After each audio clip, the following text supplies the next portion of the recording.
Hi. Sorry for leaving! My internet decided to quit on me, forcing me to quit on you.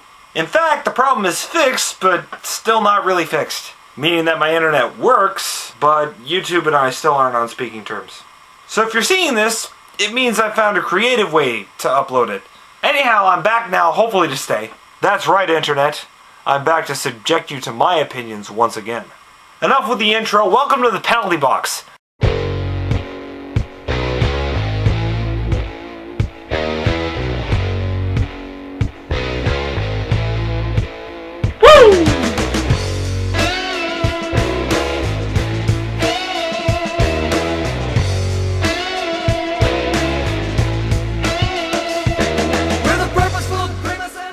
Alright, let's get to the recap of the games and the All-Star break, since it was the most major thing to happen since I last posted. All-Star game! Don't really care! Moving on! So, getting into this week's games, let's play a mind game. So, right after a demoralizing, embarrassing loss to their most hated rivals on a night where they're supposed to be honoring a player who, while you might not agree he's the greatest ever, certainly deserves to be in the discussion of the greatest Leaf ever, how do you think the team would respond? If you're anything like me, you'd expect that to be the proper kick in the ass to send this team on a tear like you haven't seen yet this season. Hell, if I was a player on that team, that's how I'd respond.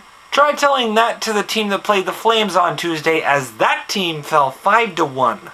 And that may be a little bit harsh on the Leafs, as they outshot the Flames 42-34 in that game, and a big part of that Flames win was Mika Kiprasov posting a save percentage of .976.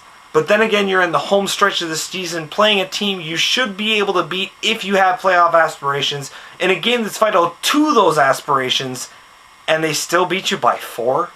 Scoring for the Flames, Alex Tanguay, Olli Jokinen, Paul Byron, Blake Como, and Jerome McGinley. The way they scored those goals? Missed defensive coverages, pinching when you shouldn't have pinched, an ill-advised hooking call on a no-name player leading to a penalty shot against a goalie who's not good at all in the shootout.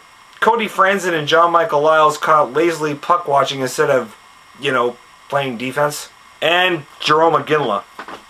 And credit to Tyler Bozak, as even though the Flames were outplaying the Leafs in the first period, he still cuts the lead to 1 to end the period, but unfortunately for the Buds, he was the only one that came to play.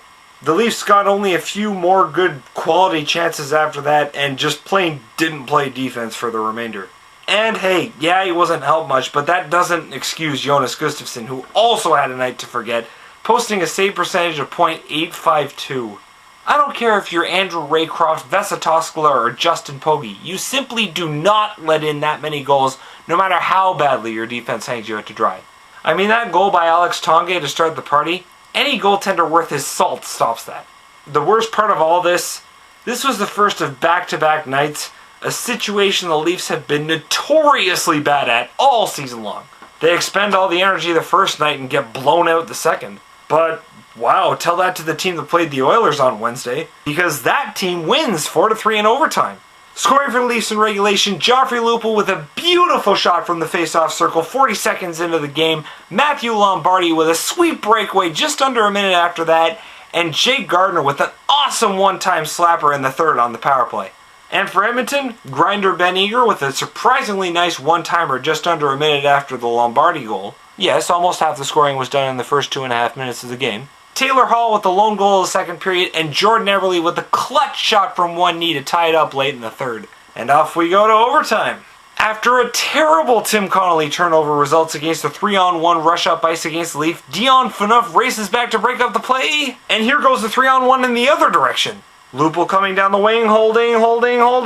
At the last second, he finds Connolly on the other side of Khabibulin. No mistake this time, as Connolly finds redemption, and instead of being the GOAT, he's the hero with his first goal in 18 games. Although, without Phaneuf and Lupul, he definitely gets the horns on that one. The Leafs get a much-needed 2 points, sweeping the 2-game season series with Edmonton, and going 1 for 2 heading into their final game of their 3-game Western Canadian road trip. As an interesting aside, how awesome is it every time the Leafs visit the West? I mean, this seems to happen in every building where the Leafs fans actually out-cheer the home team. Seriously, the only way you could tell they weren't playing a home game was that the goal horn didn't go off every time they scored. And moving into the final game of the week, the Leafs lose 6-2 against the Vancouver Canucks.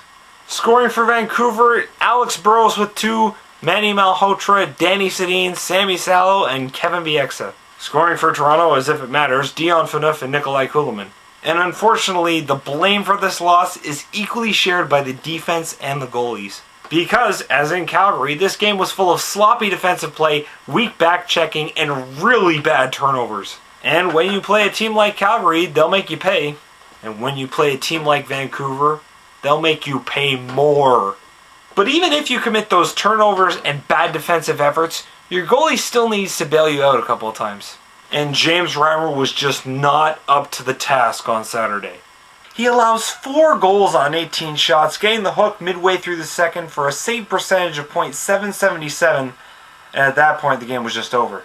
Vancouver takes their foot off the gas at that point, but Gustafsson didn't fare much better, getting tagged for 2 goals on 18 shots for a save percentage of .888.